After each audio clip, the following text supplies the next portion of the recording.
Hello, Sophia. Welcome to the Creative Insider Podcast. Hello, hi. Thanks for having me.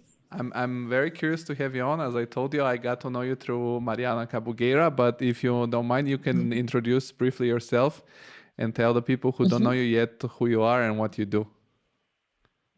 So I'm Sofia Hagen. I'm based in London, but originally Austrian-Polish.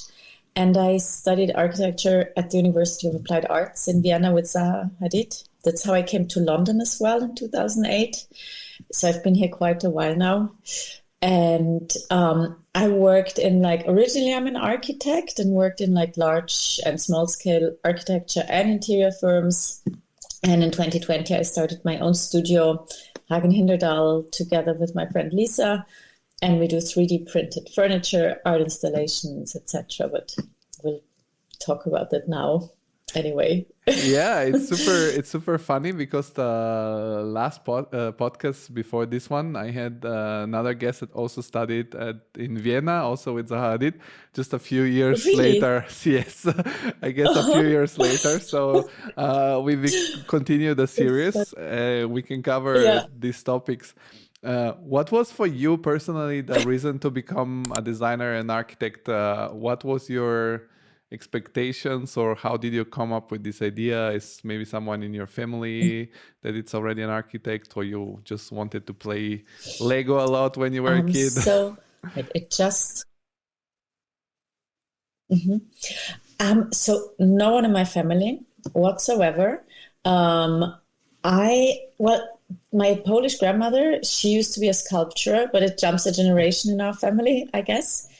But I always, I think, since I was a kid, loved to create, draw, like created whole spaces and worlds. So I knew I want to go into that direction. And I knew, an arts university. And back then it was a bit like, I'm from the west of Austria at the Swiss border. So not Vienna. You don't have special schools for, I mean, it's changed now, but back in my days, you don't have like special schools specializing on those things. So I basically, from scratch, applied to the University of Applied Arts. And I thought architecture more in terms of it's a very broad spectrum of what you can do with it. I didn't necessarily want to just be an architect or only focus on buildings or urban planning. I wanted to do anything that's to do with design, is if it's jewelry or a building or a set design, whatever, across the board. So I figured with an architectural education, I could change scales, because you should technically get a basic skill set of like bit of everything, and then you can, if you want to, you have to educate yourself still, but you can focus on other things as well.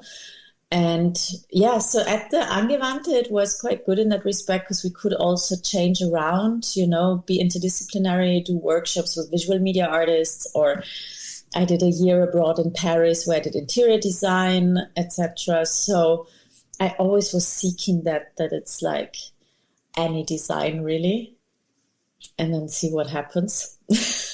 I won't dig. I will not dig in too much deeply into your education, because, as you said, we have already Mm, dug into a lot about what is studying in Vienna under Zaha Hadid. yeah. So I'm more curious about what happened next. So you studied there, and you said that there was Mhm. something that in the end led your way to London. Did you just join the office of Zaha right after your Mm, studies, or how did you move to yeah. London? It was pretty much that. So it was like my ticket to London was to work in the studio at Zaha's, and I was there for about 3 years. I mean, it was a bit tough because it was recession back then in 2008, so the worst time for everyone. And after 3 years, I mean, they did a lot of redundancies in that time as well. But then after 3 years, I knew that I don't want to stay in a big scale firm like that, and just wanted to explore other ventures. And then I was at Make. I did a bit of freelancing as well. So another fun fact, I'm also a trained actress. So I had a few years where I freelanced as an architect and was like in indie films or on stage as well. I still sometimes do ADR sessions for like big Hollywood productions. So that's kind of my Dr. Jekyll, Mr. Hyde life. And I think already then I knew I'm not happy with like just the one job, I mean, in a big architecture firm, you that's all you do because it's just like day and night, day and night. It's really hard to be a bit more flexible and interdisciplinary, etc., and explore other ventures. So it took me quite a while, about 10 years of like being typecast basically as an architect and like, Acme Space, Make, AbleNap. I was at Heatherwick for a bit as well. And then Design House Liberty, which is a young company. I mean, by now they're like 10 years old. So they're not that young anymore. The founder is about my age. And I joined that when it was very much in the beginning, like a year in, and was design director. And I had more freedom there in terms of responsibilities. We did a lot of interior designs, a lot of installations, and I was running projects in London, but also in China. So throughout the last 3 years of me being there, I was in charge of like huge projects in Guangzhou, Shenzhen, Hong Kong. So I was kind of commuting to China back and forth. But I also saw in that time that I still felt too tied up, I felt like there's more I want to research and explore on my own. So I decided the only way to do that, it's hard, when you're working for someone else, you're still within that realm. Like you have to obviously follow their path and their vision and you can contribute to it, but you can't implement your own things to that extent. So I quit on an impulse, end of 2019.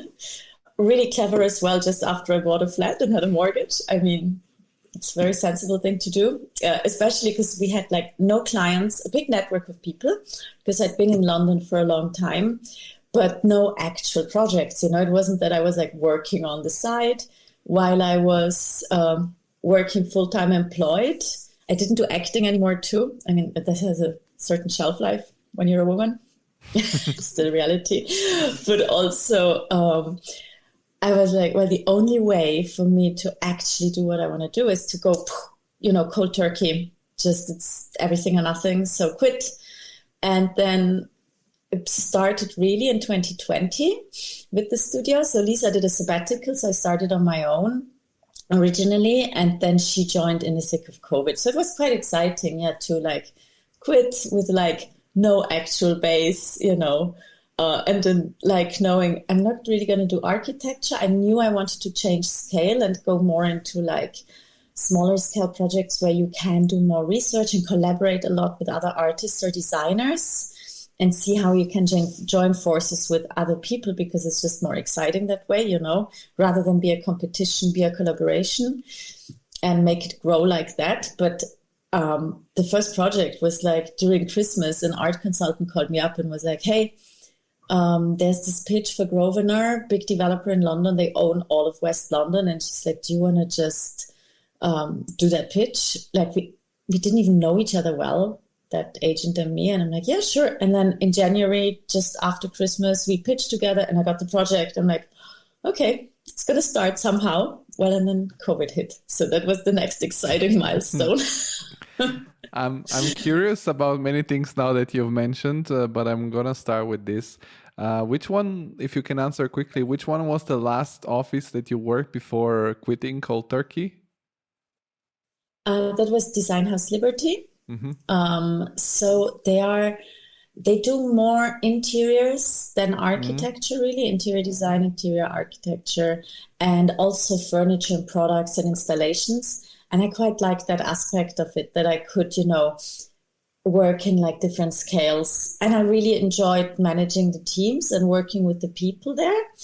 But it was still not like, there wasn't really much in terms of, they do beautiful things, but I wanted to do more experimental things than what I could do there and like do my own research. I'm curious because this is a recurrent topic that I notice in my guests, is that a lot of you guys have these amazing careers and amazing backgrounds across these incredible offices, which are cutting edge. The most famous one you mentioned among the all experiences you had, Zaha Hadid and Heatherwick studio. What was for you the trigger in your career while working at this, as I said, amazing companies, to think to start your own company, because many people that are in other offices or studying architecture really dream about this, and many of them, when they achieve it, they disenchant with it and slowly move into different directions. So what was your trigger to start a different direction? I think it was because where I was working and I was meant to become partner, etc., and it was just not quite happening. And I thought, you know what, I knew already I wanted to leave the company, but I thought I had so much responsibility there.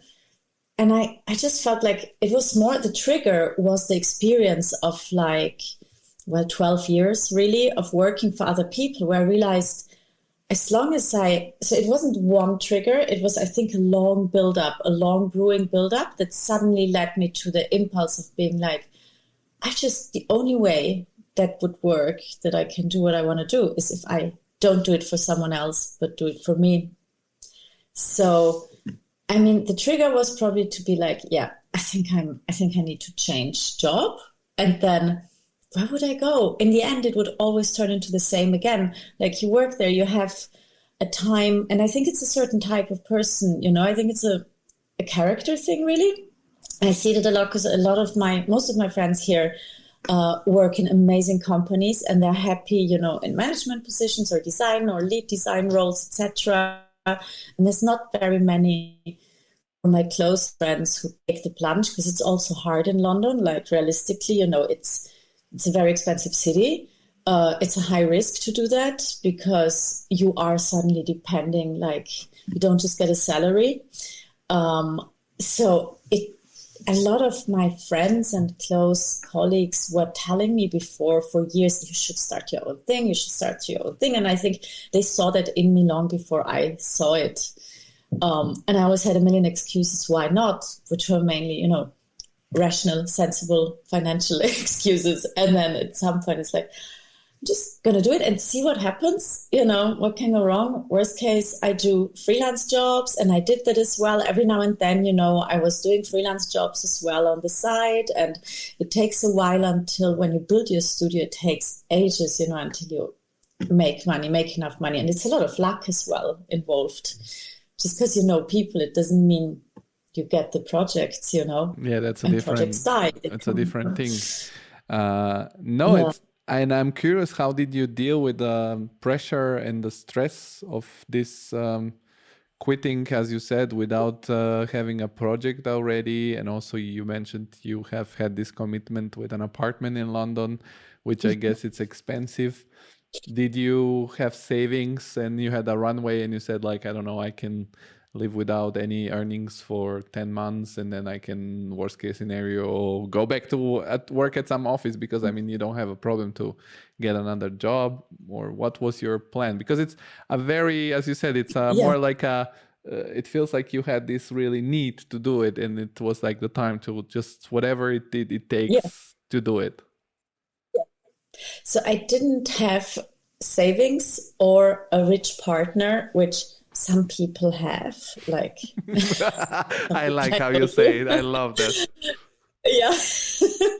And I basically thought, well, because before, when I did the architecture acting bit, I was working through headhunter agencies. So there was a time in London for a few years where I worked through agencies and got shorter term freelance jobs where you get a much higher day rate.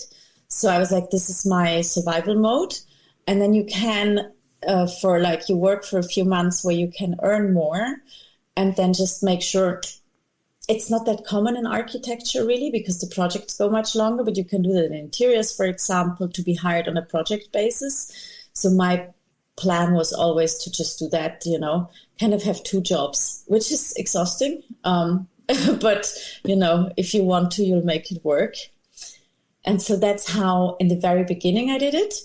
But then when COVID hit, I couldn't, everything shut, right? So I was lucky enough to actually live with my partner, and I could rent out my place. And that's all due to the pandemic. Otherwise, I probably would have kept doing freelance jobs. And this, we were just suddenly in lockdown. And a friend of mine needed a place to stay, so it was coincidence that it fell into pieces that I could have at least the mortgage covered, and those costs. And then when it opened up again, back to the flat, and then just see, sometimes do 2 jobs at a time, depending on how it goes with our projects as well. Sometimes you need a top up, or it just goes with this company. Somehow it fluently, managed itself. One thing that it's a big advantage of working at a company is that you have sort of everything set up for you when you go to the office. You just have to perform, so to say. You have to do your job. And starting your own office the first day, I guess it's like, I don't know, everything, it has to be built up. What was for you the process to set up, like, among all the things you have to do as a founder of a company, from the legal parts where you need to set up a company, do the website, to the workflows? How did this stage of your starting up look like? So luckily in the UK, it's very easy to start a company, an LTD. It's much easier than I think most other countries. And you have the advantage that you don't need to pay extra. Like in Austria, you have to, it's much harder, and you have to insure yourself and pay a few hundred a month just to have like health insurance, etc. when you're self-employed. Whereas here, it's probably more of a capitalist system of like free market as well, which has the advantages that you can, setting up a company is like 5 minutes and costs you £50, and the rest, I already had contacts with accountants, those kind of things. So from my previous experience freelancing, so I used that, and everything else kind of, it's hard because you need to, it's a chicken and egg situation, you somehow need to show your work so they know what they're going to get from you. Otherwise, they're not just going to commission you unless you've already been working on the side while being employed. It's literally from scratch with like ground zero. And I mean, thank God I knew a lot of people in London, but I still had to start with a portfolio of works, especially by not doing architecture, but suddenly changing scale and going more into product, furniture, installation design. It was lucky that I got that first project immediately, like 1 week into having the company, without even having a website then or nothing. And it's like, you need to quickly have at least an Instagram page. I'm like, what do you show on the Instagram page?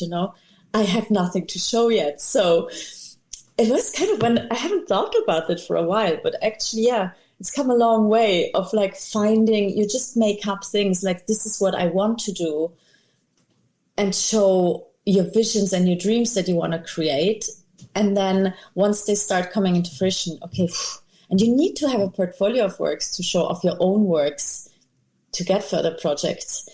COVID worked in our favor, I think, in the respect that everyone sat still at home. So you had no time pressure. I mean, there was the pressure of, will we ever get out of this? Like, what will happen to the world? So, we all know the pressures of COVID.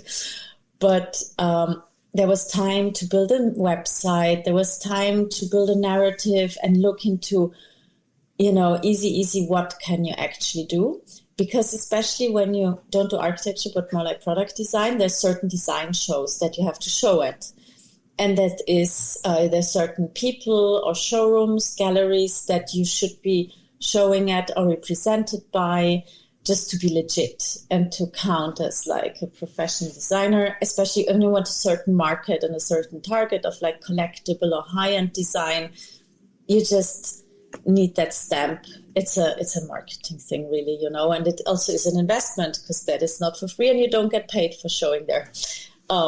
So in this time, at least, there were no shows. So I had time to, get together with the whole network and build up a kind of narrative around what it is we'll do. And then luckily enough, I had that first project that did launch between the lockdowns. And in 2020, also Dubai, you have to look for the opportunities where it's almost like there's no food here now. It's like being a nomad walking through the desert. There's no food here. We have to walk somewhere else to find the food. So Dubai, for example, was more open during COVID than anywhere in most parts of the world. And you just have to pick out the opportunities, like to get a body of works. Where can they happen while it's a pandemic and while nothing works? So Dubai Design Week was happening, and we did a collaboration. I knew the people who run Dubai Design Week, and they were very happy to have us there to do an installation. But again, it's not paid. So a lot of it is like in the beginning, you do a lot for visibility. And you really invest yourself, like your time and your work into it. And if you're lucky, you can get a nice partnership or collaboration, which we did with Concreative, and did a 3D printed sculptural installation for Dubai Design Week. So we had, like, within 2020, despite the pandemic, 2 installations which could be shown between the lockdowns, and a new product, like the liked product, which was somehow, whenever the workshops could open, being produced, then shut down again. So, I mean, it was a pain, but How much? very How, exciting. how much of your time in the beginning was spent on actually designing, and how much on of the time was actually spent on contacting all the people you know and trying to land these first projects?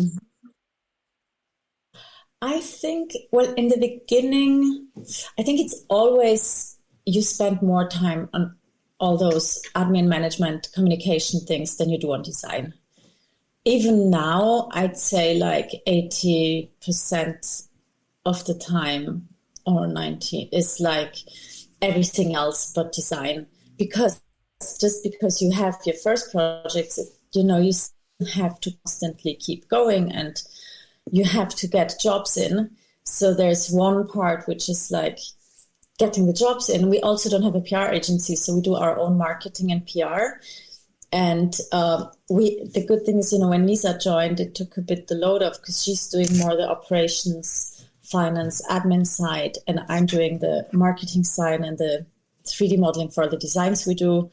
I mean, that was also actually the one reason why we got really into the 3D printing, is because it's actually easier for us with the skill set I have. And it's also a COVID baby. When workshops closed, robots could still work. It was easier for them to operate because you need less human interaction. And with the whole Zaha background, etc., complex 3D modeling is just like, we're trained to do that. So it's always the easiest way to work with not least effort. It's a lot of effort, coordination still, but different coordination. And it's design work. It's funny. It's like, when you said now, when you work for someone you're employed, you go and perform. Bam, that's it. The day finishes. And here, the day never finishes. Like, you always somehow perform, or you go for a walk and suddenly have an idea, or like, oh, I should write this person, and it's the only way to actually have a business or run it is this lateral thinking of constantly connecting the dots, and everything's an opportunity. Everyone you meet is like, oh my God, we could do this together. Oh, you do that. And it's the most random. It can be the most random situations, experiences, and people you would never expect. And they can lead to something, or just because of what they say, they inspire you to do something and say, hey, let's just do that together. Oh yeah, why not? And collaborations or projects happen. So there's a lot of this, which is no one would ever see when you're like working in a studio environment where you think the work is the design. It's the nice fun bit, which I like to on weekends and at night mainly. It's not much more time usually. What other skills you needed to learn in these times? You mentioned marketing, PR. Did you know these things by the jobs you have done because you were in more leadership positions? Or you had to also like educate yourself? You mentioned also opening your social medias and deciding what to post on there. That's a whole other job compared to actual design, as we said. So did you need to also read a lot into these things? And is it scary to need to learn something while you need to actually achieve results? Because, I mean, you have to turn it into a business. I mean, I think the scary bit was always, will it actually lead to something? But the most important thing is, I think it's like that's the Austrian in me. When you're a professional skier, when he does the race, he doesn't think about falling. If you think about falling, you're not going to do the race because then you block yourself with fear. So you just got to do it and just run and do the race. And then you might fall and you will fall, but, pick yourself up. But with the learning curve, I was quite lucky that both for one, the leadership position I had before, where I was very client facing, and the founder is really like amazing at sales. It's just her personality. And what she sniffed out in me was that I'm very much, I like people. I'm very like sociable. And also I really like public speaking, which is weird. But, so those things you can kind of hone, and a lot of it is a personality thing. But also I learned a lot in that role. And my partner at the time has also his own business, a creative business that do crazy stuff like Bumpers and Par. You can check them out. They do like experiential design, etc. And he's been running his own business for a long time, like 13, 15 years. And although the same age, and he gave me a lot. And there are also two guys who started it with kind of, complementary skill sets. So he gave me a lot of input, and I learned a lot just by being there and like passive, noticing how he works and how he would just spend a whole Sunday morning just emailing people with ideas of, oh, I thought we could do that, and constantly following it. So I had my like mentors in a way without knowing I had them, and just soaked up all that information by observing how they roll. And the rest, you then learn with time. You see what works for you and how, and because it's very much with those things, I think a personality thing, that there's only so much you can learn. And a lot of it is like, I think it's the same with designing. A lot of it is the talent you have. Like, not everyone can make the same shapes or would have the idea. And it's the same here. Not everyone would have the personality to approach someone that way or see them and immediately see that there's an opportunity everywhere, I totally can understand that. And what you mentioned very often now during our conversation is that you were also lucky to have that first project, that first invitation to this pitch. What was the topic of the pitch? And I'm also curious, you mentioned also your skills and passion for public speaking. Do you think that your skills as an actress also help you in these situations to present your idea, to develop the story of your idea? Because I think that sometimes we are passionate about things that doesn't seem very related to design or architecture, but somehow in some point of your life you think, oh, this is kind of nice that I know how to do that. Yeah, I think it's true what you said. Like, I have a lot of designer or architect friends also in the big companies who also are DJs or musicians. And for example, and I think it really enriches you to do other things. Or like one of my best friends here who's also associated with Zaha, and she's a pole dance instructor. I mean, acrobatics, so I have a few. I think it helps you when you have also other interests, but not just like hobbies almost, pursue them as well and really go for that. And I think definitely the acting bit, I just always loved performing or being on stage. And there was always this like conflict of, do I go into the performing or the applied arts? And then I picked the applied arts for a job because it's kind of the safer bet and longer shelf life and kind of less risk still. But the performing art bit comes in definitely every time you do a pitch, every time you go to an event networking or do a talk or on a panel, etc. That whole training around that helps, because you also learn how to deal with, stage fright. And you need a bit of that. You need to be a little bit nervous because then you perform better because the adrenaline gets you going. And then once you're on stage, I mean, it just rolls. It just has to. But yeah, and with that first project, for example, the good thing was that this, so the art agent who approached me, she's called Zoe Allen. The company is called Artistic Statements, and she works with a lot of big developers here in London. So the big developers in London are a bit in competition to each other for placemaking projects to generate footfall. I think it's a bit noisy in my background. Is it okay? I hear very well. No. It's fine. Okay, good. So basically, they all do those. It's more like a marketing strategy that they do pitches for installations, placemaking, interventions in public realm or private for their new developments or for new areas that they create. And this is one of our revenue streams, to constantly do pitches and work with like big developers here. And I already knew back then that I want to go, well, not just different scale, but also go more into circular economy in terms of what are the materials we use, how can you upcycle and recycle things so it's more purposeful and not just a pretty piece of art or furniture, but there's actually a purpose behind how it's made.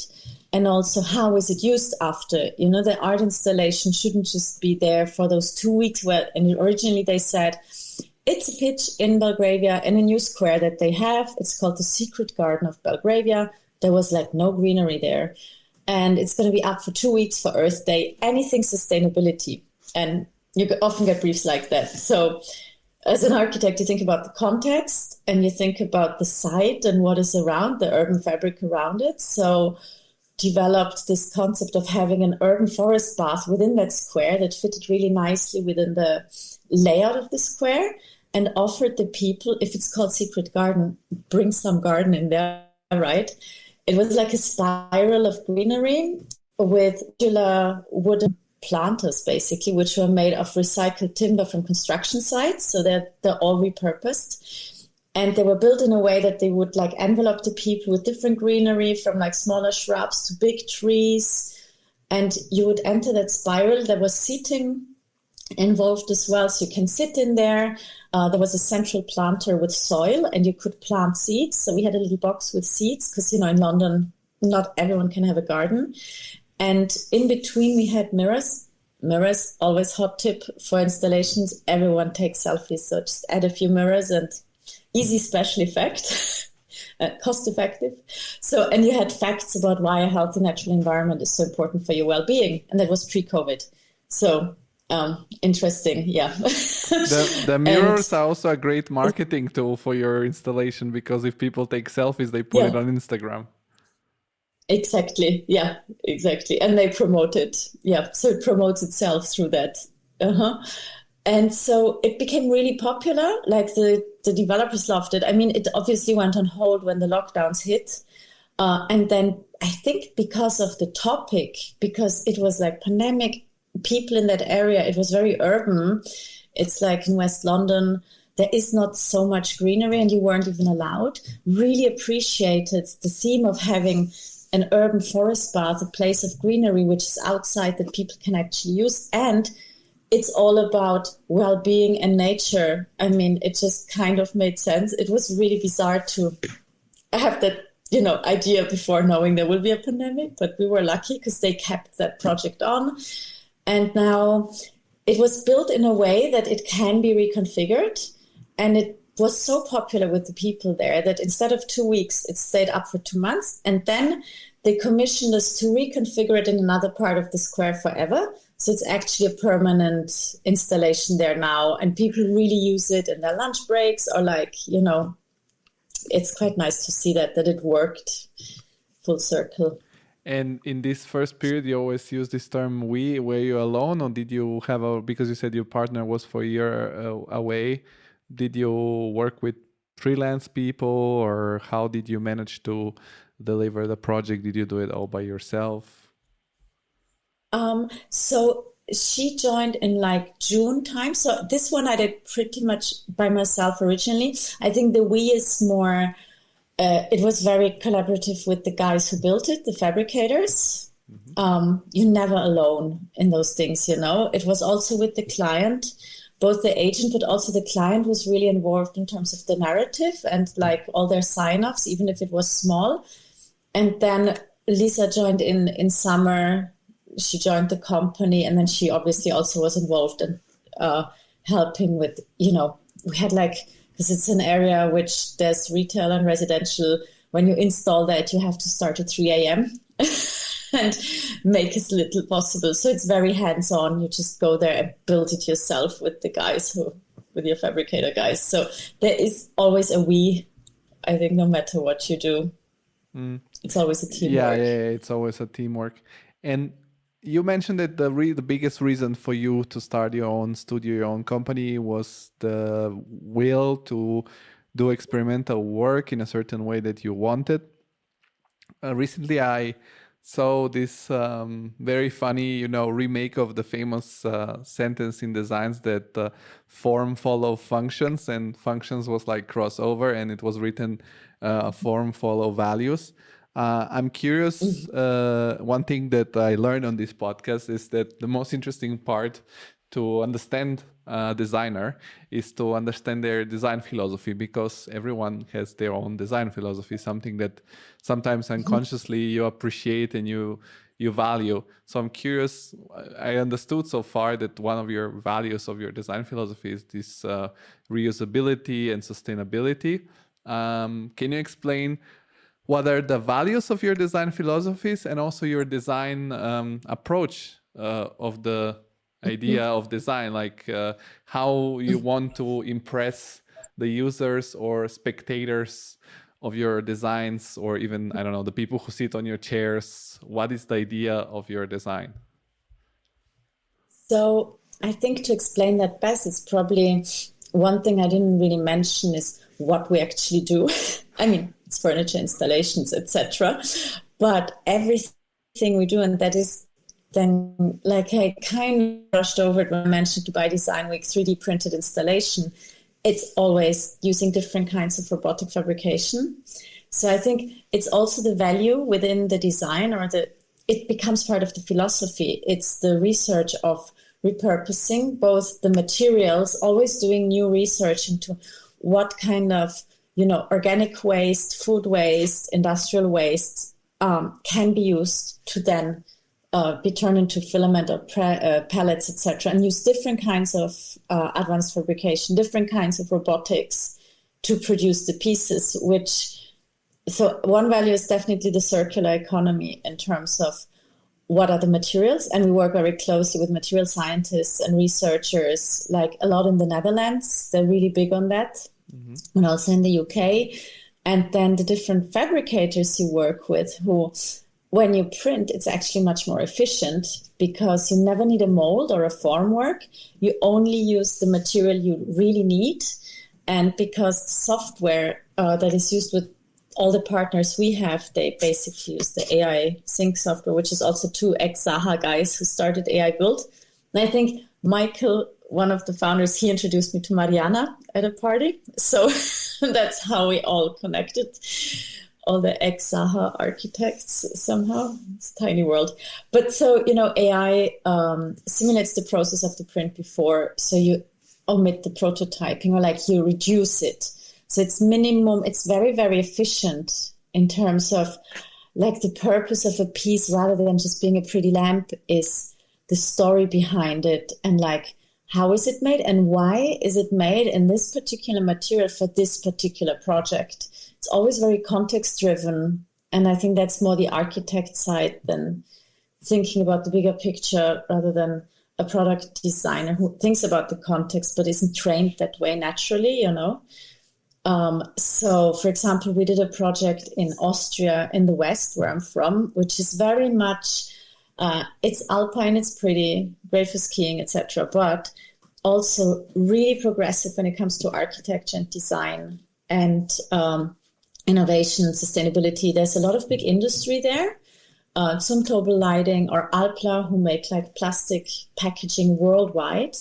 Doppelmayr, who make all the ski lifts worldwide. So they're really, really big corporations who work globally, and it's wealthy as well, thanks to the Swiss proximity. So we're like, spoke to the director of the Architecture Institute there, in the town, and I was like, hey, I'm from here, but in London, this is like a little intro, what we do. Can we do a show together? And she's like, yeah, great. And we already had a few pieces that we just developed throughout. That was in 21. So within those first 2 years, we have developed pieces for competitions or also commissions by developers who started seeing what we do and liked that material research aspect. And because it's new and it's new technology, innovative, it doesn't exist to that extent yet, you know. So the pieces we had were like, we'll bring to Austria and we'll do a show with them. And as we were prepping that and looking for sponsors, a local construction company called us up and said, we saw you had this Dubai project in Design Week with 3D printed concrete. Now we started 3D printing concrete for construction, large scale. Would you like to do something together? We've never done furniture, or like, you know, it would be nice to do a collab. I'm like, sure, let's do it. So this was, again, the context. And that's how a piece got created of like, for one, where does it go to? It's in the Austrian Alps. So the contour bench, which is this like wavy concrete, 3D printed concrete bench. For one, it reflects the mountainscape, and then it's built by layers, which are contour lines. That's how mountains are made. But also we added different pigments. And the reason for that, so the robot spits it out randomly. So the pieces always have a different pattern and it's every time unique. It's the creative freedom of the robot. And the reason for that is that particular area of Austria has the highest variety of different sediments geologically within a small, very, very small area. It's like the smallest state of Austria, you know.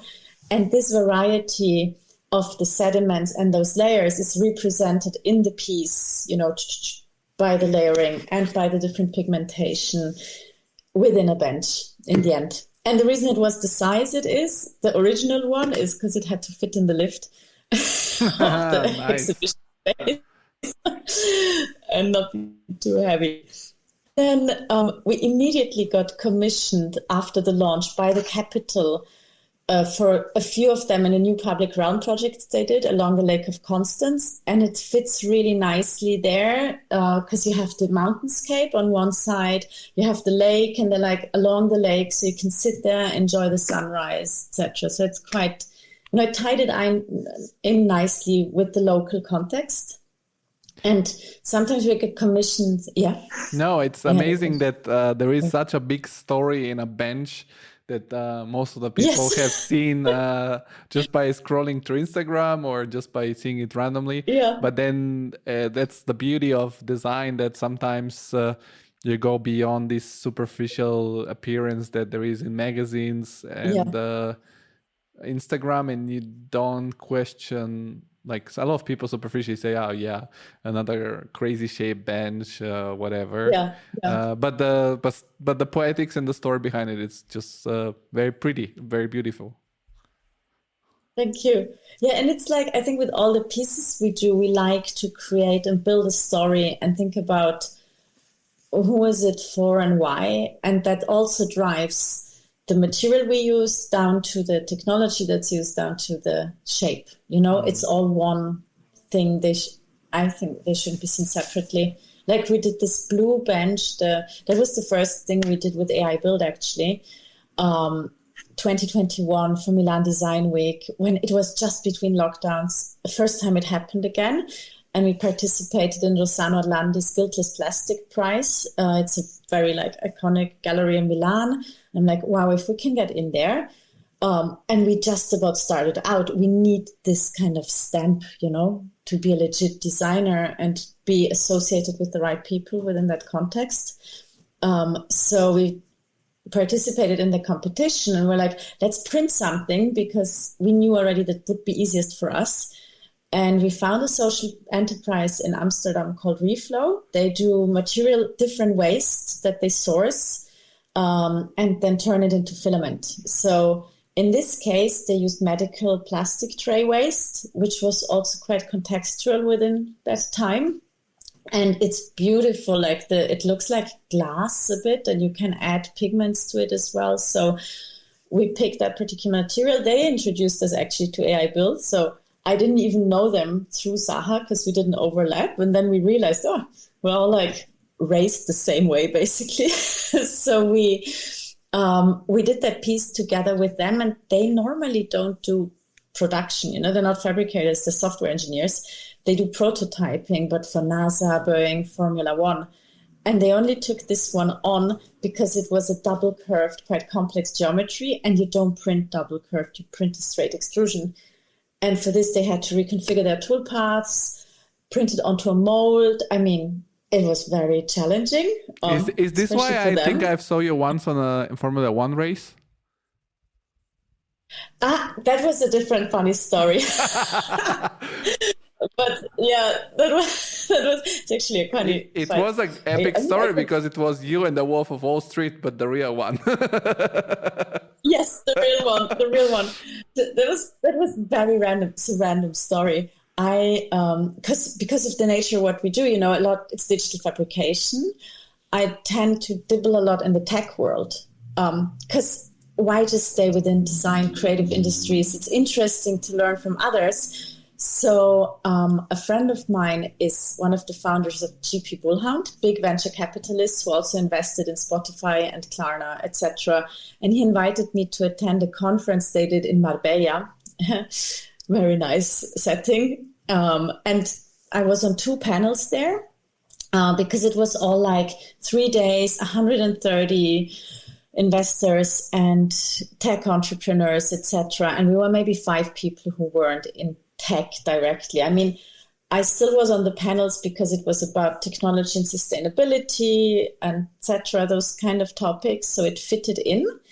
And it was really exotic for them because, you know, when techies talk about a product, they mean the digital product. And our idea of product is very different. Or developers, for us, are property developers. For them, it's a developer of whatever app they're doing. So that's quite funny. But also, I met a lot of other people there. I was like, oh my God, this is like 130 extroverts and most of them with ADHD, but all very like on it and very easy to get to know, like very fascinating people and super like, I was on a panel with the chief environmental officer of Microsoft. I mean, there were like very high flying people there. And one girl I met over dinner was like, we were meant to fly back to London. And she's like, I mean, they were from all over the world. But she's like, you know, do you want to come to Monaco and watch the Grand Prix on a super yacht? I got invited. I'm like, yeah, sure. And so we flew to Nice, where we got picked up by a driver. And then we got onto that super yacht, spent a few days there. And we watched the Grand Prix with the Wolf of Wall Street. I mean, there were some other celebrities. I'm not allowed. I don't know if I'm allowed to really say who else was there. But it was a really nice environment. I mean, don't say it on camera. We know about the Wolf of Wall Street. Maybe you can tell me later off camera, but don't tell it on camera. Off the record. But the Wolf that was legit because he and his wife also posted selfies with us. So I know it's official that we were there. But the funny thing is as well, which goes back to you never know who you meet and where, and don't judge a book by its cover. I met this like very beautiful blonde girl on a boat, right, in Monaco, and you start chatting, and then we talk about what we do, and she's like, "Oh my God, you do like 3D printing, da da da," and she's actually an environmental engineer who's been working in AI for like 14 years. And all this research, and she works on bioreactors, started a new company, bioreactors for biomaterials for 3D printing. And she's in London, so we meet up, we became friends, but we also were like, she was on a panel because I introduced her to people here that would be good for her, you know, during Design Festival, part of our show. So it suddenly, you never know who you meet and what it leads to. Apart from a friendship, also those connections that you just wouldn't expect, you know, and what comes out of it. I think it's always good to get to know some big billionaires that might spend money on design. Yes. I mean, that's definitely a good idea. Yeah, you should exactly be nice to everyone because they might be a big billionaire who will just, commission you for the next thing. This is You never awesome. know. This is awesome. And you mentioned that you guys, it's embedded into your design philosophy that you work a lot with the robots and the AI and the machines. How do you organize yourself? Basically, you are the mind, and then you send the production to your partners or these external companies that cooperate with you? Or do you have also your own workshop with a few robots and 3D printers, and you do also some productions yourself for testing? So it's all outsourced, because once you start having your own robots and machines, that's a completely different investment. Like then you need we have no overheads really, minimum overheads. We don't even have an office or studio space. We just meet, and we have the nice thing when you outsource the production, for us is more flexibility, because sometimes we work with like large scale ABB or KUKA robots for bigger installations, which are different workshops and fabricators. And then sometimes, a guy who prints with concrete won't print with plastic. Or here in London, we work with FabPub, that's by Arthur Mamoumane, his fabrication lab. And with them, we do everything with sugar and wood, and they're really close by. So I constantly stalk them in the workshop because I live next to it pretty much. And it's just for us easier in terms of flexibility and experimentation. And they always use different robots as well. So you know that you can't always achieve the same thing, If you do something with clay, with a wasp robot, you can do maximum maybe a meter. If you do something out of PLA from sugarcane, there's structural attributes that you can't apply to, it depends. It's like with traditional manufacturing, glass and concrete aren't the same thing. And it's the same here. And you'll have different robots printing different things with different materials. So for us, it's nice that way. And we obviously don't need that big investment, because we both, Lisa joined me just from scratch. We both didn't have a big backing. We don't have investors, etc. It's all running on commissions from hand to the mouth, basically. And also, yeah. One thing that lately I've been reading is the new biography of Elon Musk. And one of the most interesting parts of the book, it's that the actual difficulty into making a product like Tesla, for example, or the rockets for SpaceX, is not so much inventing them.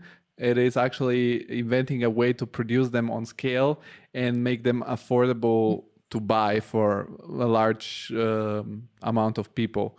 Do you also, because you mentioned also how robots always achieve a different result and everything, it's a little bit different every time. When you work with these partners, for example, the benches and the chairs you have developed, do you also stay long enough to figure out a scalable way of producing it, or is it rather meant to be so niche and very lower amount of production, lower numbers?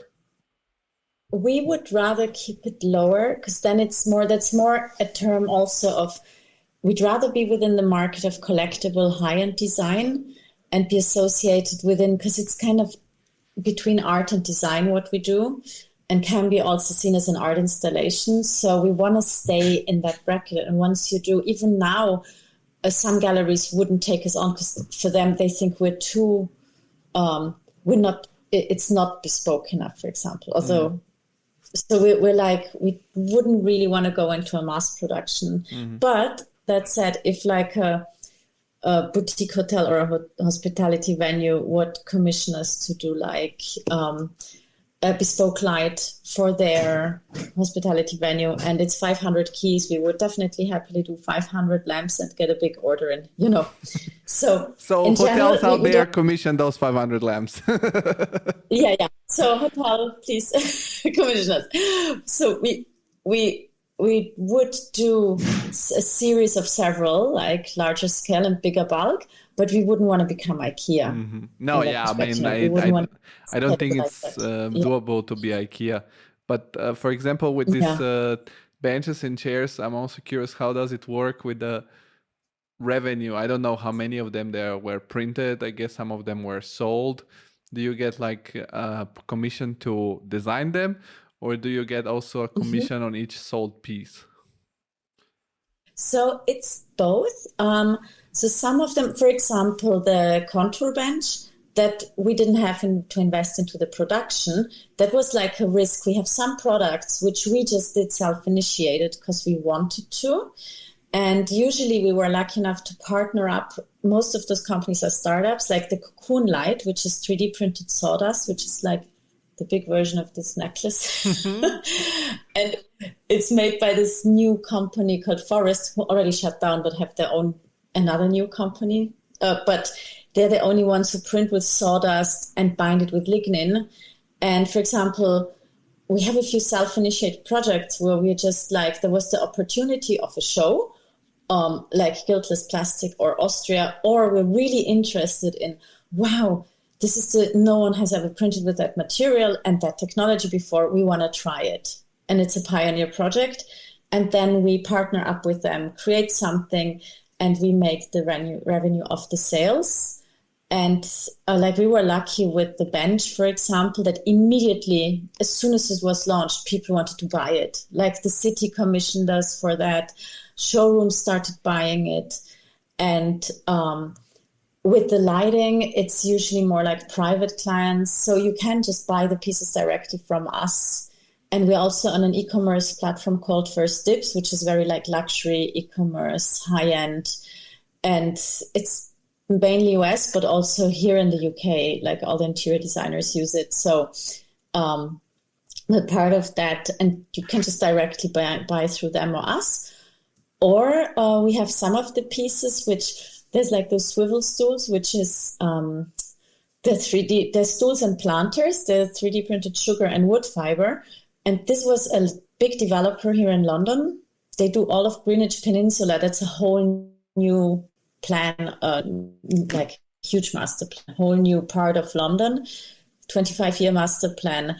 And they commissioned us for one of their developments there on this new peninsula to do an accessories range. You know, it's small, but big impact. So we designed particularly for this development, stools, planters, little bowls. It's all the same shape, but slightly scaled or slightly twisted and printed with different materials or with different finishes added.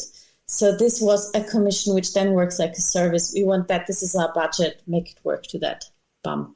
So we have a bit of, or we did a landscape design project in Brixton. So those pieces that were shown in Dubai Design Week, we then brought to London. We know that people who like a lot of those furniture showrooms we know. So Minotti in London, we put them in their showroom, did a big party with them with a talk that was 21 between the lockdowns, had the pieces in their showroom for a year.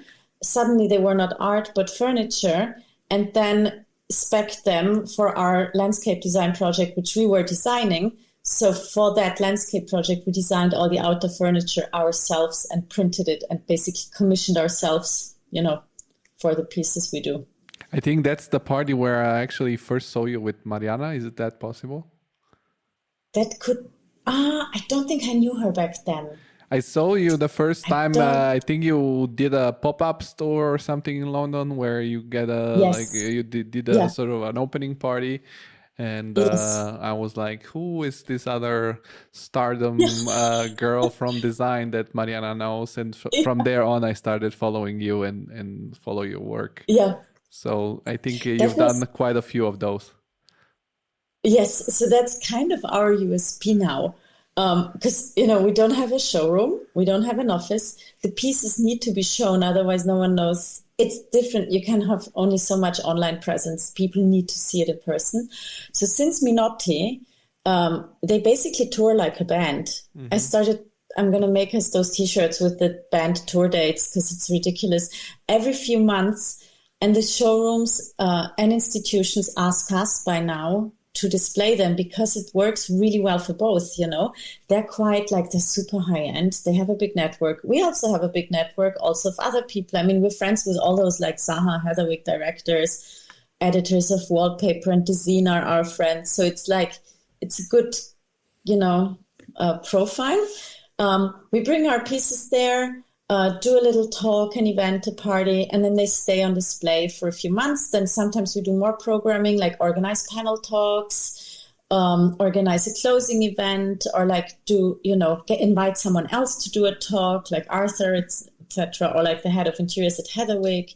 So, and then we basically already booked up until October next year with the shows. So they also cover the logistics and handling fee, etc. So we generate a bit of revenue through that as well. And it's fun because designers don't, they're usually a bit introvert and prefer to sit in the, you have to be in the zone to design.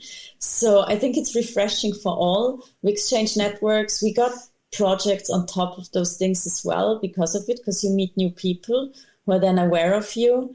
And it's really nice to know we're being invited, like Moroso, Gaggenau, Edge, which is a biophilic design showroom. At the moment, we're at the Austrian Cultural Forum.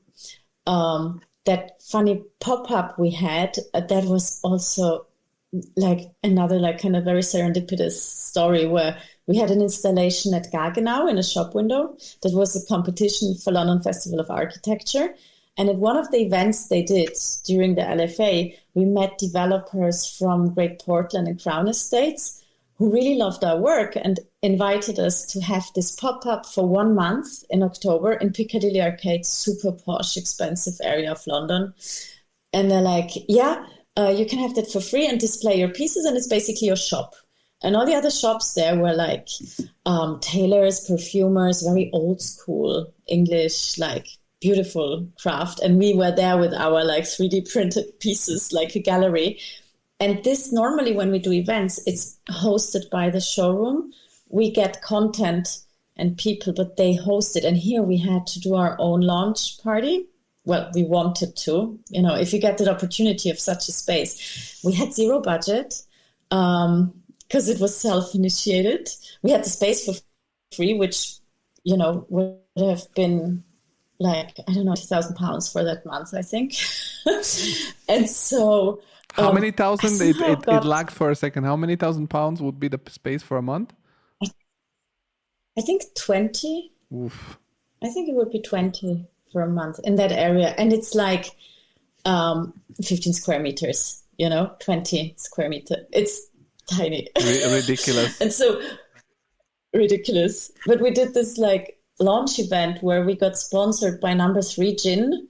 That's thanks to my friend in hospitality who introduced me to them. And they really want to get into the design world. So I'm like, you'll meet everyone there because all the design world will come to the party. And they actually did.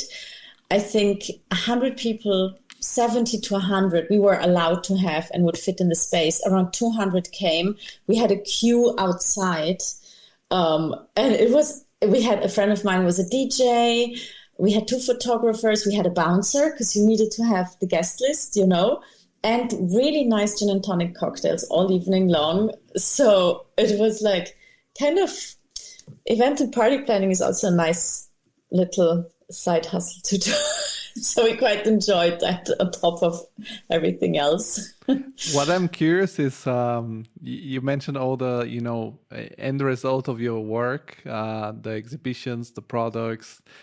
You mentioned a little bit about the work itself, that is this deep research side of the job. What are your main tools into creating your pieces? Is it parametric design with Grasshopper and Rhino, or what tools do you guys use to create the actual pieces?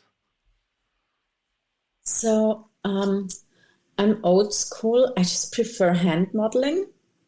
So they're made by hand, I think I prefer to have it's almost more crafty for me, I prefer the process of designing where I have the immediate influence without having to code it, etc.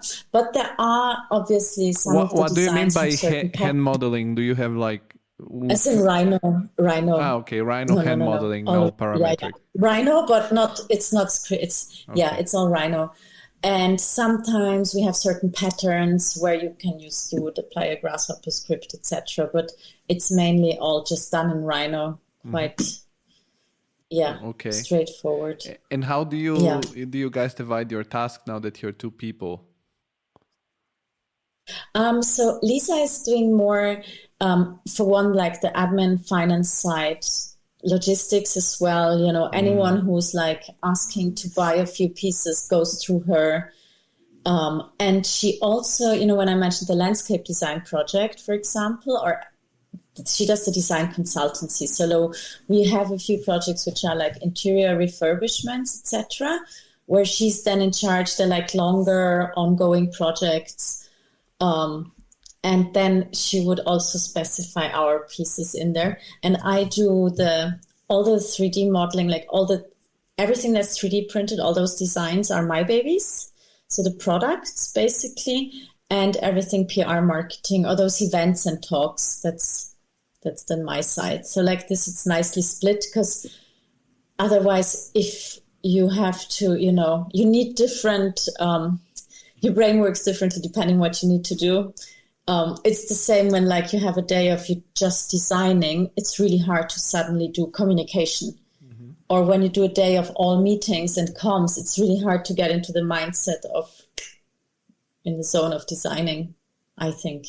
Yeah, personally. I can imagine that it's helpful to be this team of two, even if it's a small team. It's yet very helpful to have two people.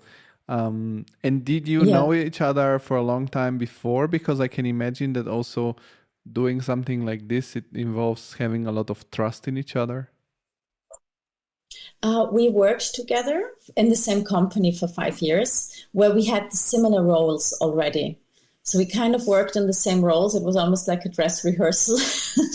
And so we knew that, okay, this could be a good partnership because we complement each other with different skill sets. Yet we both went through running a business. It was someone else's business, but still, you know, we were managing it. So we knew we have the same experience level when it comes to the business side of things and management, which is also something not everyone I know gets the chance to do, because it takes a long time, especially in a big company, until you reach that level of seniority where you can be so hands-on within management. So we were lucky like that we found each other. I'm curious. You tell me the story about the jet set life now with your new practice and all the opportunities that come out of it, and all the crazy stories that you have that are awesome to have. Is it after the starting point till now came to a point where also the business is quite profitable for you to have a good life, or is it the same as working for a company, or is it better? I don't want to know numbers because it doesn't matter about the numbers, but it matters like how do you feel with it and what it's been achieved so far. So on a good note, the thing is, I think when you have, people often think that when as an architect, you don't make money unless you have your own company. I don't know if I'm allowed to say that out loud, but bullshit. When you have your own company, you make less. You will make always less money for yourself, because the money we make, most of it is reinvested into the company to keep the ship afloat, you know. So financially, you definitely make less in the first years. It can be like 5 to 10 years until, you know, you might reach a similar or more, etc. It depends. It's also a matter of luck and what projects you get. But we mainly work in a way of like all the turnover we make basically pretty much goes into the company. And in terms of salaries, it was definitely more when you're employed. But still, I'd rather have that and the freedom. Mm-hmm. So, you know, as long as it works, it works. No, I'm asking this again, not because I'm really curious about numbers. I'm curious to know that, you know, so people that are living with the idea that starting a company, it's going to be more profitable, that they don't understand it's not. Because I read a book about how to win work as an architect, and it was written that according to the statistics of the German Union of Architects, if you're a solo architect, the average like salary you get before taxes is 4,500 euros, which is not much if that's the average, because it means that a lot of people get less. And it's a counterintuitive thing. For example, when I was studying architecture and thinking about my career, I had this thought that if you're really good, you go to work for one of those famous offices and you get paid a lot. But then I discovered that it's the opposite. It's the opposite. It's literally, and it's everywhere. Also in fashion, the more, you know, and in Chanel, you will earn less than you would at H&M. And it's the same with an architect. The more interesting and famous the brand, the less money you make. You always pay the price. Oh my God, that's another thing which is very annoying when you have like, do your thing. Everyone wants things for free when you do creative, because they're like, well, you already have fun doing that, so why do you also need money? So everything's for like visibility, or you have to pay to do the work, which is my favorite with all those design shows and fairs. When people have installations that they show there, they did not get paid to do that. They need to find a sponsor or self-fund it. So not only do you do the work for free, no, you also pay yourself to do the work. So it's a weird... Something's wrong in the creative industry in that respect. Lately, I was thinking that creatives, designers, and architects are like football players. The best always want to play for the best teams, but the best teams instead, like in football, to pay them a lot of money and give them the greatest conditions, they actually give them the worst conditions, exactly, the craziest money. True. That's so true. It actually doesn't make sense, no? No. How does that add up? It so doesn't make sense. I think it's so weird because, as you said, you didn't do the business because of money. You did it because you wanted to do a certain thing, right? You wanted to work on certain projects. And we have this weird profession where we not only want to go to work and do our work and get our salary, we want to do our work on certain things. And for me, it's a little bit difficult because I don't come from, I don't know. I mean, it doesn't need to be the case for you, but I don't come from a rich background. So my idea of studying architecture was with the idea that I'm going to have a better life and make good money. So this is my guidance so far in the career. And I noticed that more I go to companies that don't do anything spectacular, but maybe it's more specialized. For example, now I work at a company that is specialized into research centers and pharmaceutical production buildings. And I do currently I work on a very interesting project, and also that it's going to turn out really interesting.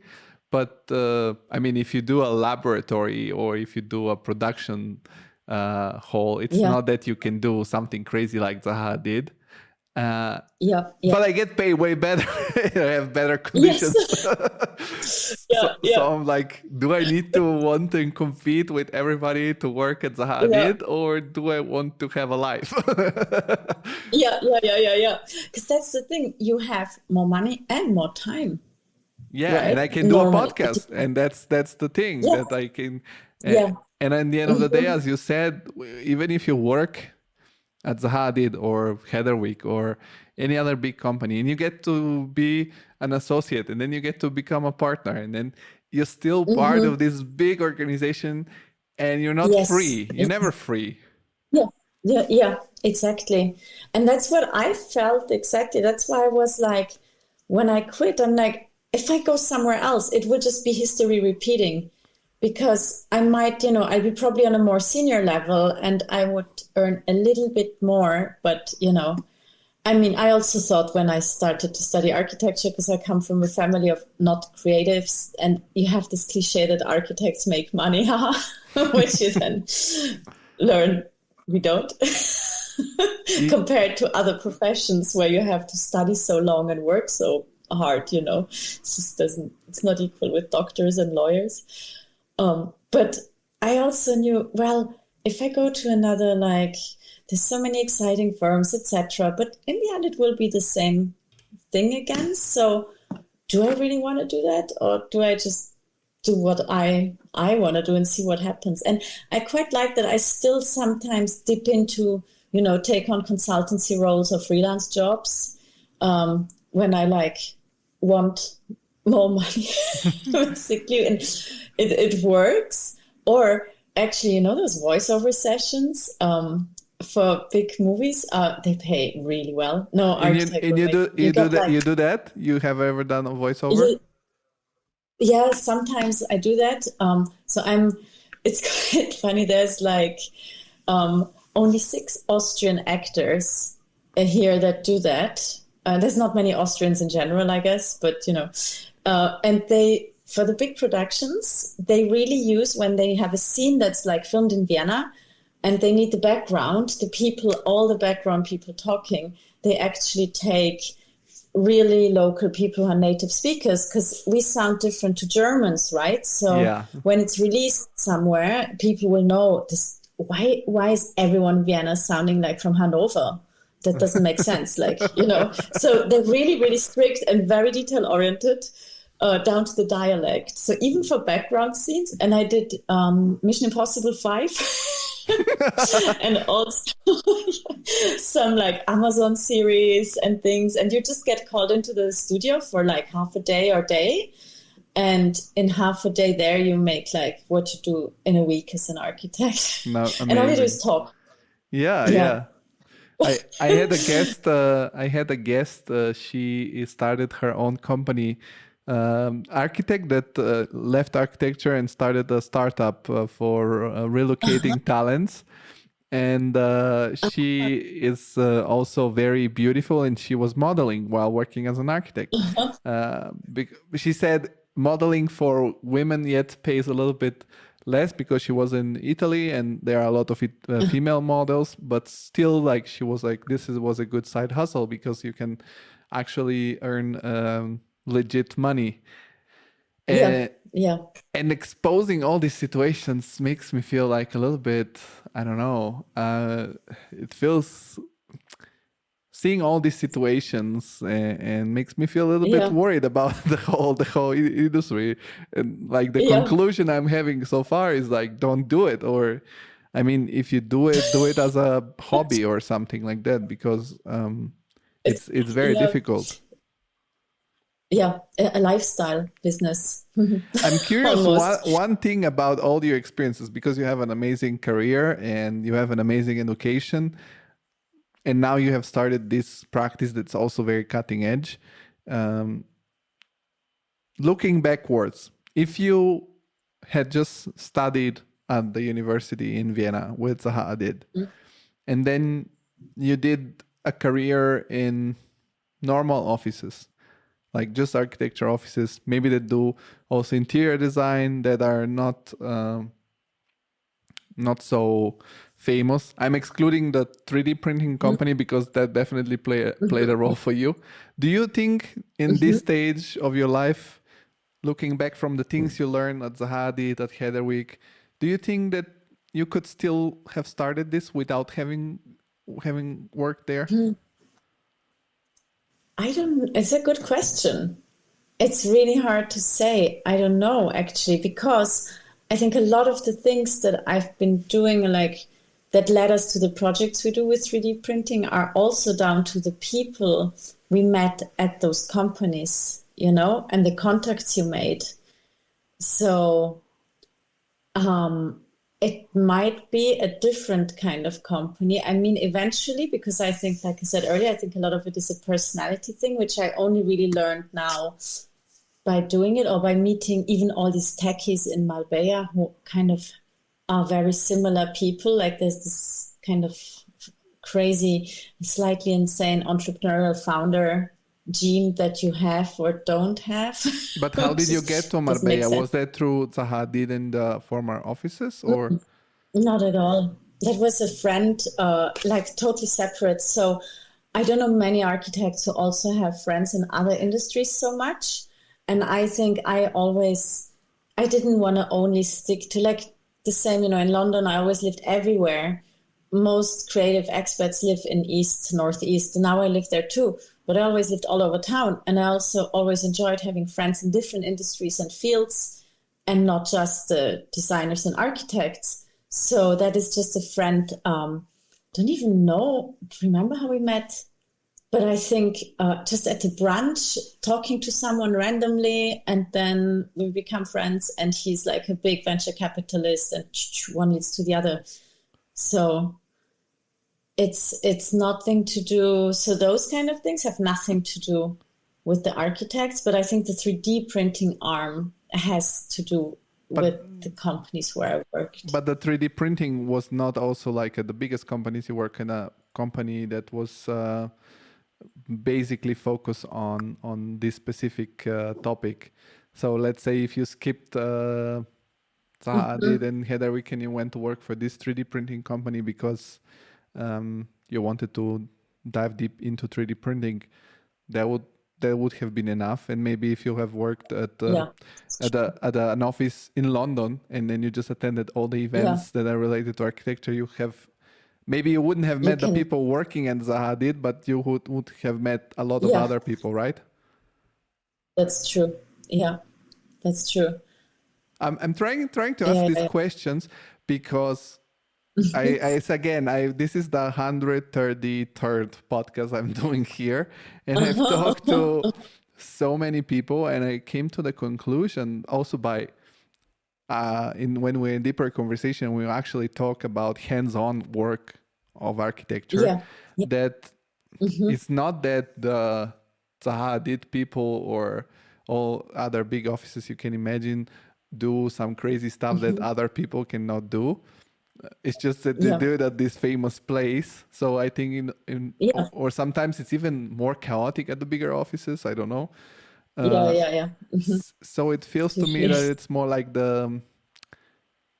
it's nice to hear that you've worked there. It's so good, but actually if it's life-changing, I don't know. Maybe for the people you get to know. I don't know. Maybe. But the thing is, the people I got to know there, but also because I was like, when I started there and we were all so fresh, all my best friends, we were like, okay, this is like really, I don't know if you ever heard the story, but when I started at Zaha, the first half year, everyone who was new was a hot desker. So you didn't have a desk. You'd have to come in super early in the morning, wait a few hours until you get a desk assigned of someone who's not in or sick or something, and then just work overnight to get the work done. Don't know if I'm going to lose all my Zaha contacts now, but it's true. It is what it is. And it was like different to now. There's HR and, health and safety and human rights. Yes, but I've heard all possible stories about these offices. And in every one of these big offices, there is one little thing that sounds crazy to me. Like points in your contract where I say like, wait, what? Like, I don't know. It's you're not allowed to work in the industry for a year. Oh, that's all bullshit though. So I have some lawyer friends who all said at court, no one could execute that because they can't tell you to not work in a profession that you've learned. So don't worry about a lot of things, but it's still, No, the one thing I've heard, I don't know if it's true. The one thing I've heard about, I think it was Zaha, I don't know. I say allegedly, I don't know for sure, is that there is a clause in your contract that while you're working at that office, everything you do, no matter if it's off work, the intellectual property belongs to them. So it means, let's say I start a podcast, The Creative Insider, while I work at Zaha Hadid. Zaha Hadid can say, this is mine. I don't know if it's true, but it sounds ridiculous. That is, wow, that would be quite a thing. Because I know that everything you do in the office obviously belongs to the office, but that is quite I wouldn't even be surprised with those companies, to be honest. But it's actually insane. The thing is that they never really check those things or execute them anyway, because they're, like you mentioned, often quite chaotic, because they're like all run by creatives who are, not always the most systematic people. And it's like a small design studio that's suddenly 400 people, but it's still the mindset of a small design studio, like an atelier, but it's just not an atelier anymore. So I think it's hard for those creative studios to keep both the structure and the craziness under one roof. Well, that's what I like about Big, because they hired Sheila, that it's the CEO, and that she's a business person, not an architect. Yeah. So Yes. from all the stories I've heard, they are the most famous office where, I don't know about every location, but at least in Copenhagen, it feels like a okay place to work, also because of the country regulations. And maybe the salary is not as high because you work at Big, but still, like, if you wanted to try the experience, that feels the most. Also, like, I was a few weeks ago in MVRDV, and they introduced policies for no overtime, which is nice. So things maybe are slowly changing also due to the new generation, because I see that my generation doesn't accept any bullshit. Like, we're like, fuck off. Like, if you want me to work every day here so many hours, I'm out of here.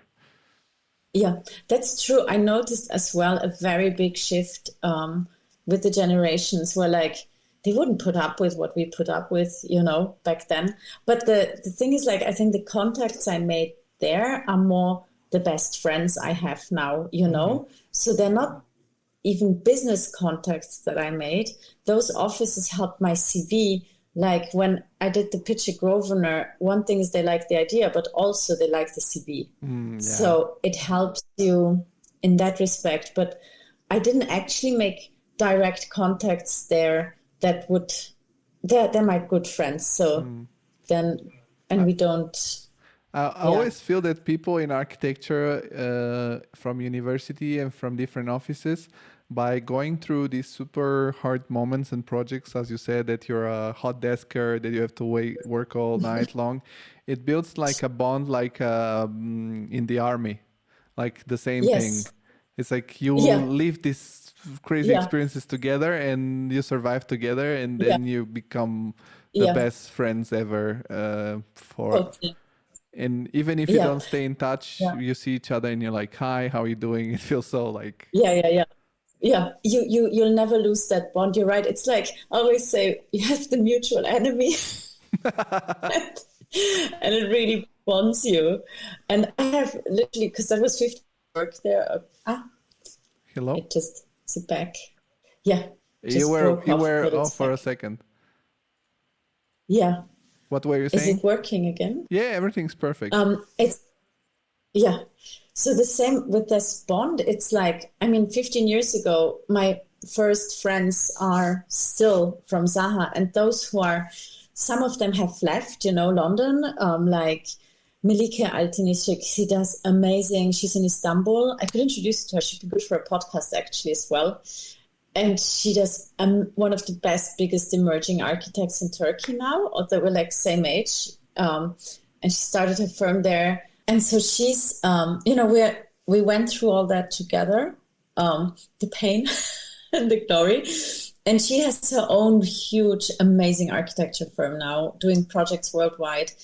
And because we're not even in the same cities, but we're always in touch and support each other. And like with her, we might do collaborations, etc. And then there's others who I met in that time, and we're just like, I'm basically the godmother of the child and things like, so you really build that bond that it's a very, very strong bond. So there is a positive in it too. I think thinking back about like working at these big offices is like that more or less everybody working at these offices is hardcore passionate about architecture. And the outcomes that come out of this is that some of the people break and go to traditional offices or just get disenchanted. But a few of the people become someone, and then you have this network, and then that's valuable. Probably that's the best thing of working at these offices. I'm curious. That's true. You mentioned all these things that you do, and it's a cool life, no? Like to it's a very different way of experiencing the profession, not always sitting at an office in the same place every day, but you get to travel a lot, you get to meet a lot of people, to have these cool experiences. Now that you are an entrepreneur, beside being a designer, how does that affect your personal life? Do you still have time to build a relationship with a partner? I don't know, because not everything in life it's work, right? We also work, but we want to have other things like having fun, having a family, whatever. So do you have time for it? How does it feel for you? Is this not like a goal for you? Maybe you want to focus on profession. So I mean, when I started the studio, I had a partner who, like I said, I think without him, I wouldn't have started it that way. You know, he was really supportive and pushed me like over the edge, as in to do it. And we're not together anymore. But I think at that time, it was really, really helpful to have the partner. What I notice now, because it's like, it's been like last year that we're not together anymore. What I notice now is, because I'm so used to sales and pitching, when I like meet someone new or go on a date, I'm always pitching. I can't. It's just horrible. It's also funny, but like, literally, I'm never nervous when I go on a date, because I'm like, I've cracked harder nuts than that. Can you make an example of pitching yourself on a date? I mean, the worst is if anyone notices, or like when they start talking about the work or the job stuff. I think there's someone I met who has an alcohol brand. It's rum. And is doing events. And I was like, oh my God, we should do 3D printed sugar sculptures or like installations for the events. And maybe we can do like your logo as 3D printed sugar goodies for everyone to take along. And it's like, this is the first date. Like, stop it. Stop. So it happens that I kind of can't, it became so me, it's like we're one entity, like the studio and me, and like so. But the thing is, it was interesting when I was in Marbella at this conference, right? And they weren't necessarily creatives, but they were maybe more tech, etc. But some of them used to be creatives, or some of them used to be lawyers or in finance, and then became entrepreneurs. 130 people, 100 men, 30 women. Most of the men married and in relationships, most of the women single. So one of them said to me that it's really hard for like someone like us to have a partner or keep a partner, because we're so like determined and passionate about it that it might be fascinating for someone else, but the reality is, oh my God, this is exhausting. Do I really want that at home? And then constantly being off again or traveling so much, all of those things. I think it's easy for both sides I think for women it's harder than for men, to be honest, but that's more a thing because society isn't that equal yet. So I think for women it's naturally still harder to be like kind of on that path and have someone who supports you and accepts that and is happy with that. It's harder to find. For men, it's still traditionally like,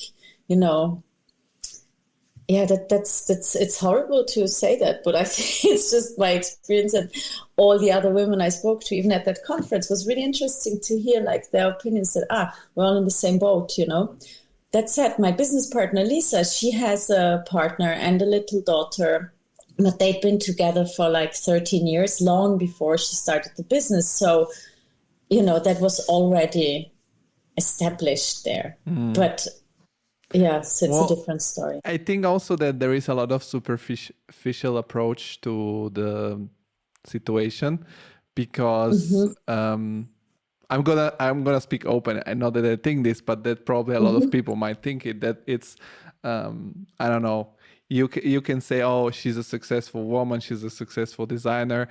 If it's a woman, she must be like like a, how do you say, a person, a man eater, you know, like a very, it not because of your talent, it's because of her way she looks, or because of the way she acts and things like that.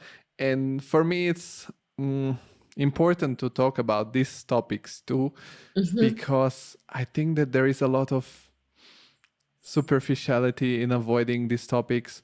And the problem with architects, by talking to so many to them now, is that often when we talk, they act, they like want to project a certain image. And the inspiration for this podcast for me was the Joe Rogan Experience, where they talk sometimes very uncomfortable topics with comedians and with other people. And in architecture, nobody discusses this. Like, that's true.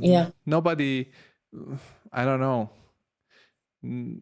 I feel that in order to overcome these problems, you have to talk about them and understand understand each side. And and I can imagine that for many men, it might be intimidating to see you and be like so independent and so strong and traveling everywhere and meeting these crazy like ass people and be like, oh, I don't know, I don't feel like I can compete with that. So it's often, in order to understand each other or each point of view, you have to discuss it, right? Yes, and that's true. I also find like we often talk about it, especially with the women, you know, behind closed doors, because it is a big topic. And I think even when you're employed as a woman, there's also this thing in your 30s, you have like, you need to make the decision. Can you like, will you have children or career? And when you have the children, you naturally dip out of your career for a bit because you just can't work for a certain amount of time. And it's much harder to maintain that afterwards. And it's also really hard to find someone to do that with who would really openly support you. And I have a lot of friends who also have struggles with that, you know, especially those who are driven and have their own companies, etc., or their own studios. It's a lot of luck to, you know, because you're not a traditional person maybe, or your life isn't like very much the routine that others would have or expect. So it's really not easy to find each other as well. And maybe it's also that those women are, I don't know if pickier, but maybe, you know, don't have much time. So I can't waste much time if, you know. So, yeah. I think it's also like a lot of in the society, I don't know if only women or men or both or which generation, there is this misconception that, for example, as you said, if you hire a woman, then at some point she'll have a kid and she won't be committed anymore. But I analyzed my own behavior. And when I was younger and single, if the boss would say, who's up for an all-nighter? I'm like, sign me up. But simply having a relationship now, I get so annoyed because like for me that means sacrificing my time with my partner. So if you really need to hire like people that will be productive and committed, hire like young single people instead of it's not exactly. Like, because if I had a kid also I would be like, fuck off the project. Like, and I talk to many girls and guys on this podcast, and they all say to me that after they had a kid, their deadlines, they didn't give a shit about them. They were like, oh yeah, we can submit the rendering one day later, or we can submit this one day later. Nobody's gonna die. And I think it's true for not only for women, it's true for men too. Yeah. And also one thing is, I always found with all-nighters, even now, although, you know, sometimes, you work so much. No, actually, it's all time management. If you're efficient, and I think it's bad management if also within a company, if people have to pull all-nighters. I mean, okay, sometimes it goes a bit longer, but in most, especially creative practices, the only reason for all-nighters are because they want 15 more options just for the sake of it. And then they anyway take option one because you realize this was the best. And I'm all for like perfectionism and pushing the boundaries and trying all the variations. But it often comes at a cost of like literally for the sake of it. And I always hated those long hours or staying unnecessarily too long at the job, or you're scared to leave because everyone else is still here. So if you leave on time or only an hour later, you're leaving early, it's like 7 p.m. Oh, half day Friday, So it's time management. And you know what people underestimate? Women with kids, or men, are the most time efficient. They're the best because they have a very short amount of time where they need to get things done, and they actually get them done. They don't procrastinate as much as others, So it's almost like when you have a shorter deadline, you can make it work, and you're just stricter with your focus as well during that time. There are two types of those people. Some of them just pretend they're focused. Yes, that's true. And you see that in the outcome. Yeah. But I noticed that also those kind of people are much more calmer, because they have bigger issues going through their heads. So, for example, my favorite type of colleague, it's usually a woman that has a child. It's my favorite type of colleague because they're relaxed. Also, they have a smaller ego because they have to, deal with small kids that scream without any reason. That's true. It's what's going on? So they're whatever. Yeah. It's a question that I started asking everyone recently because I'm really curious about it. I think it says a lot. What is your motivation for being a designer? Because as we said, it's not like that you get crazy rich, or not yet. Is it status? Do you feel connected to your role? Do you like to say you're a designer? Is it passionate for your results and for your, if you could think about what is so special about this job despite all these difficulties we mentioned, what is it? What it drives you? I think that it is still deep down that very essence of that I always had since I could hold a pen, since I was a baby, of the process of creation. It sounds so cheesy now, but I think this is still, for me, it makes me so happy to create those things and come up with those new ideas. It really fulfills me. So, it's it is a bit like a hobby that pays you a little bit, but I think that's still, the thing is with the status, that's interesting you mentioned it, because I didn't notice that until and also when you're always with designers and architects, there is no status to it because we're all the same, You only notice that when you go into other realms or speak to people from other industries who are especially, I think when you say architect, they are really? You? Oh, and they're impressed. It's and it's not that impressive, is it? Or is as it a guy, it was a great pickup line back in the days. Yeah. I don't know. It works a lot. They don't know. They just don't know that the reality is, you work all the time but make no money. Haha. They only know that when they know architects. At the end of the day, it's not that bad. There is much worse. Yeah. But yeah. Among the people that have studied, yes, it's bad. But if you look at it overall, it's much better than many other jobs. Oh, yeah. Definitely. But there are certain countries that it's impossible. If I come from Italy, I grew up in Italy. In Italy, it's no, you leave the country because it's very bad. But in Germany, in Austria, Switzerland, Denmark, the Netherlands, I guess the UK, it's okay. It's you can have some fun. That's true. That's true. Yeah. And also, you people who make, for example, my flat is not super designed, etc.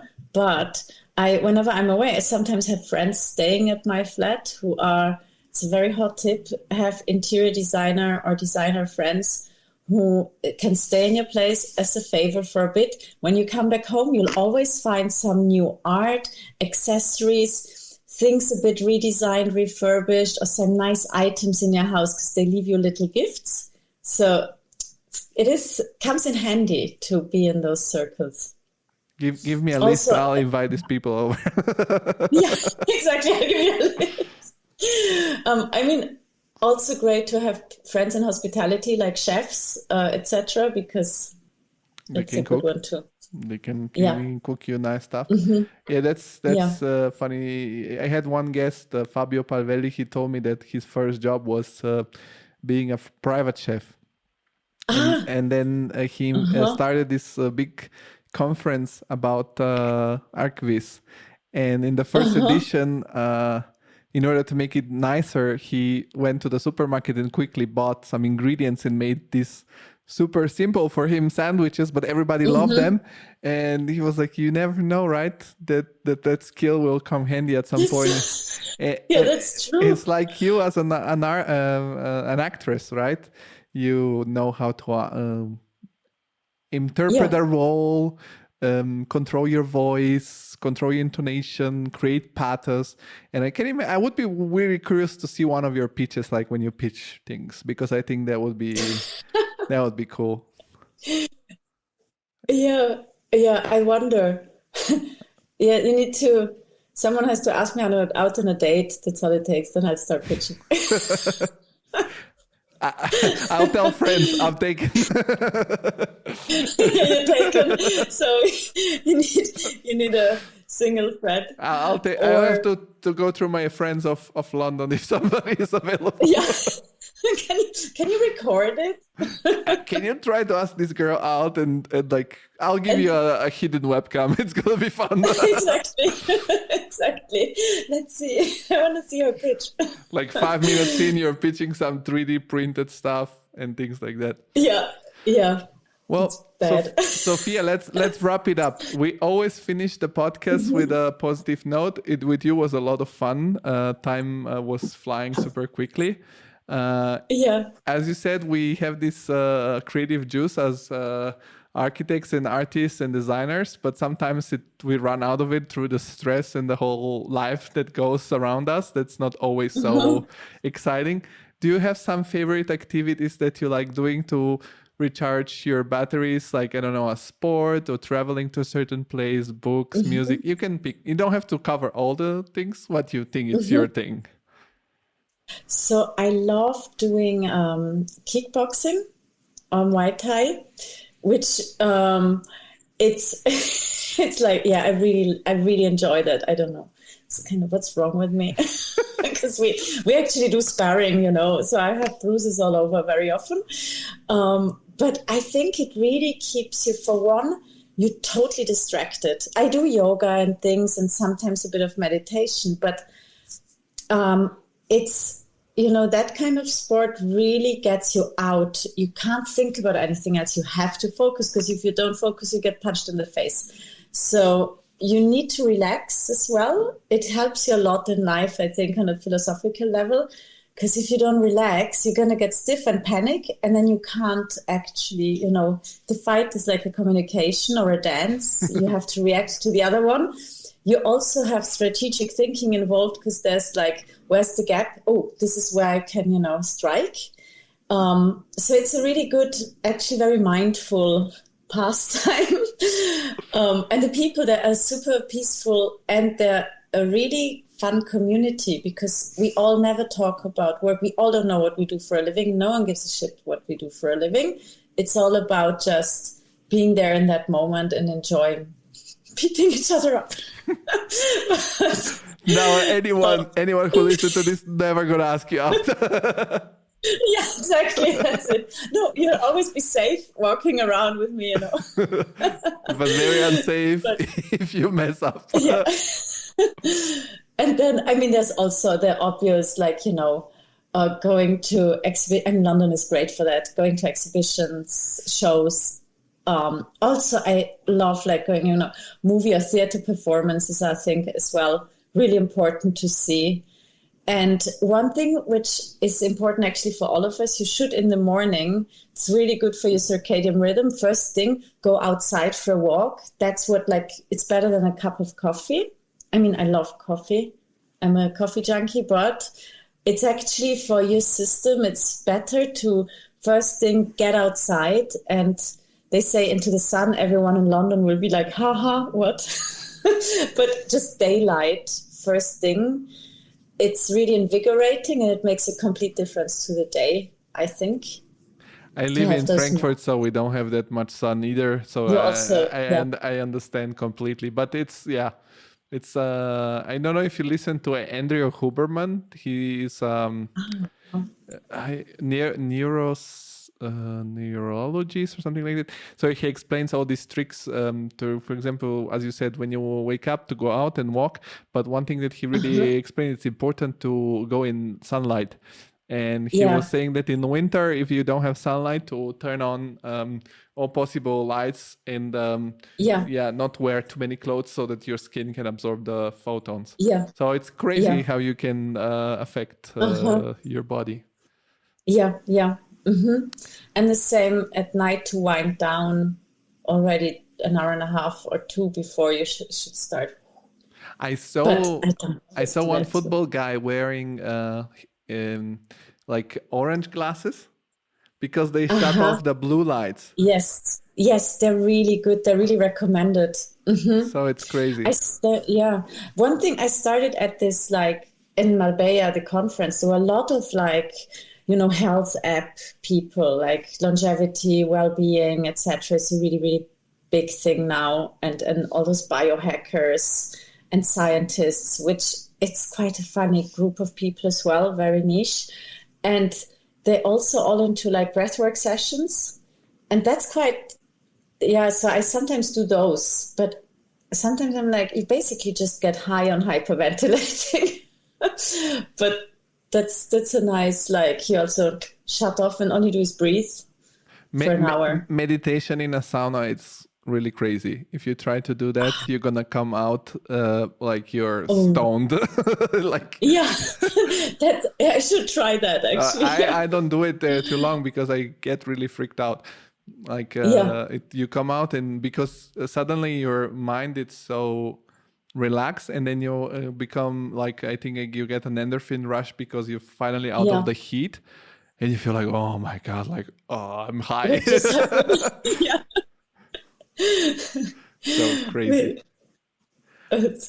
Well, Sofia, then thank you very much for your first appearance on the Creative Insider. I say everyone that this is your first time, but we had a lot of fun. So I'm super excited for you to unveil the next things going on with your practice. And whenever you want to come back and share more stories and more cool things or just talk about any topic that it's important to you, you're always welcome back. Thank you very much. I make sure I'll have a lot of exciting stories ahead happening so I can tell them. We love the dating part, so keep that. The dating pitch part. Yes, that would be awesome. We can do a full podcast on that only. That's true. The dating advice. Yes. How to pitch. Thank you very much. Thank you. Bye-bye. Bye-bye.